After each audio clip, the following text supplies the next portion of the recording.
Hello friends, welcome to you all on our YouTube channel healthy real wealth है। तो दोस्तों, आज बात करेंगे नाखूनों में होने वाले फंगल इन्फेक्शन के बारे में, जिसे नाखून का कवक भी कहते हैं। नाखूनों की सबसे कॉमन बीमारियों में से एक है फंगल इन्फेक्शन। शरीर के किसी भी हिस्से को प्रभावित कर सकता है।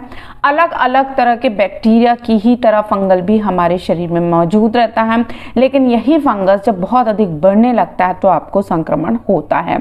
नाखून में जब फंगल इन्फेक्शन होता है तो शुरुआत में नाखून के जो टिप हैं वो सफेद या पीले रंग के उन पे स्पॉट दिखाई देते हैं, लेकिन जैसे जैसे इन्फेक्शन बढ़ने लगता है नाखून का रंग बदरंग होने लगता है, नाखून मोटा हो जाता है, किनारे पर से उखड़ने व टूटने लगता है। वैसे तो ये संक्रमण हाथ या पैर किसी भी उंगली के नाखून पे हो सकता है, लेकिन फंगल इन्फेक्शन की समस्या पैर की उंगलियों के नाखून में सबसे ज्यादा देखने को मिलती है। और नाखूनों के संक्रमण की समस्या एक बार में सिर्फ एक नाखून को या फिर एक साथ कई नाखूनों को भी प्रभावित कर सकती है।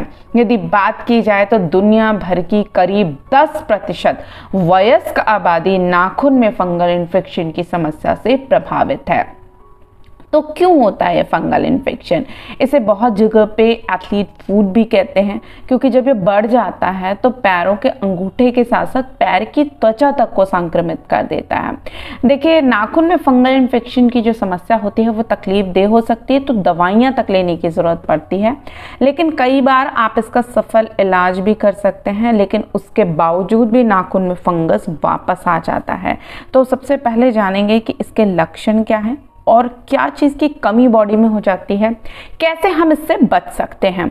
देखिए, किसी व्यक्ति को नेल फंगस या नाखून कवक की अगर समस्या हो जाए और एक से ज़्यादा नाखूनों में लक्षण नज़र आए, जैसे कि नाखून का मोटा होना, नाखून का बेहद नाजुक होकर अपने आप टूटने लगना, भुरभुरा होना, खुरदुरा होना, टेढ़ा मेढ़ा होना, पीला होना, किसी तरह की स्मेल आने लगना, या नाखून नीचे के आधार से अलग हो रहे हो या पीले स्पॉट्स नज़र आ रहे हैं, तो ये सब नाखून में फंगल इन्फेक्शन की समस्या को बताते हैं।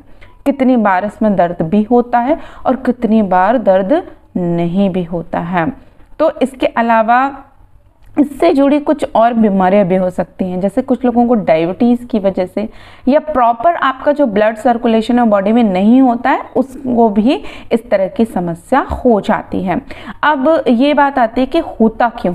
देखिए, कई प्रकार के जो फंगल होते हैं वो सूक्ष्मजीवी होते हैं, और जिसमें नाखूनों का फंगस सबसे कॉमन होता है। खासकर वो लोग जिनके हाथ पैर ज़्यादा नमी युक्त रहते हैं या ज़्यादा गीले रखते हैं, बहुत ज़्यादा डिटर्जेंट साबुन का प्रयोग करते हैं, उनको इस तरह की समस्या बहुत ज़्यादा होती है। पैरों के अंगूठे वाले जो फंगल इन्फेक्शन फूट होते हैं ये एथलीट्स को भी हो जाते हैं। यदि बहुत ज़्यादा देर तक आप मोजे पहनते हैं, स्मेल रहती है, पसीना रहता है, बदबू रहती है, तो भी इस तरह की समस्या बढ़ जाती है। इसके अलावा जिन लोगों को खुजली वगैरह की समस्या होती है उनको भी किसी दूसरे से भी कभी कभी ये इन्फेक्शन हमें ट्रांसफ़र हो जाता है। लेकिन किनको ज़्यादा लगता है? देखिए, जिनको डायबिटीज़ है, जिनको जो लोग पब्लिक स्विमिंग पूल में जाते हैं या बहुत ज़्यादा नमी या बहुत ज़्यादा हाथ पैर को अपना गीला रखते हैं, या नाखून में किसी प्रकार की कभी कभी चोट की वजह से भी ऐसा हो जाता है, पसीना जिन्हें बहुत ज़्यादा आता है, फैमिली में यदि आपके एथलीट फूट की बीमारी का इतिहास हो, या लंबे समय तक आपके हाथ या पैर की उंगलियां नमी में रहती हो, पानी में रहती हो, आपकी बॉडी का इम्यून सिस्टम कमज़ोर हो, और पूरी तरह से बंद जूते जो लोग पहनते हैं, जैसे टेनिस शूज़ या बूट्स का बहुत इस्तेमाल करते हैं या हर वक्त शूज़ ही पहन के रहते हैं, उनको भी इस तरह की समस्याएं हो जाती हैं। महिलाओं में ये इन्फेक्शन पुरुषों के मुकाबले ज़्यादा देखा गया है, और वयस्कों में यह बच्चों के मुकाबले ज़्यादा होता है। तो यदि आपके फैमिली में भी हिस्ट्री है तो अक्सर ये देखा जाता है कि फैमिली से भी आपको ये ट्रांसफ़र हो जाता है। तो अब क्या करें? सबसे पहली चीज़ है सफाई। इस बीमारी में सबसे ज़्यादा सफाई का, हाइजीन का ध्यान रखना है। अपने नाखूनों को छोटा रखें, साफ रखें, सूखा रखें, उनमें नमी ना जमने दें। अगर आप बर्तन मांजते हैं तो या तो आप उसे किसी से मँजवाएं या आप हाथ में ग्लव्स पहनकर ही मांजें, क्योंकि जितना आप साबुन इसमें लगाएंगे उतना ज़्यादा फैलेगा। नाखूनों को धोने और साफ़ करने के बाद वहाँ पे आप मॉइस्चराइज़र लगाएं। नाखूनों के किनारे को काटकर फाइलर से स्मूथ कर लें, और हर बार इस्तेमाल करने के बाद आप नेल कटर को भी आप फंगल इन्फेक्शन से मुक्त कर दें। ताकि आप उसको अगली बार सही ढंग से यूज़ कर सकें और आपकी फैमिली में वो किसी को ना फैले। ऐसे मोजे पहने जो कॉटन हो, ताकि आपकी त्वचा सांस ले सके। पैरों की उंगलियों में हमेशा जो बंद जूते में रहती हैं उन पे आपको एंटी फंगल स्प्रे का पाउडर का इस्तेमाल करना है। पानी से जुड़ा जब भी काम करें तो नाखूनों को पानी से बचाने के लिए रबड़ वाले ग्लव्स का इस्तेमाल करें। नाखूनों को दांतों से बिल्कुल ना चबाएं। इसके अलावा कितनी बार ब्यूटी पार्लर से भी मैनिक्योर या पेडिक्योर करवाते समय भी इस तरह की समस्याएं आ जाती हैं। इसके अलावा आप आर्टिफिशियल नाखून नेल पॉलिश का कम से कम इस्तेमाल करें। संक्रमित नाखून को छूने के बाद अपने हाथ को अच्छे से साफ करके और उसको सुखाकर ही आप कुछ और कार्य करें। यदि हम बात करें कि क्या वजह होती है या डॉक्टर इनको कैसे डायग्नोस करता है, तो देखिए ये एक प्रकार का टेस्ट के माध्यम से इसकी समस्या के बारे में पता चलता है कि ये फंगल इन्फेक्शन की समस्या आपके नाखून में बढ़ रही है।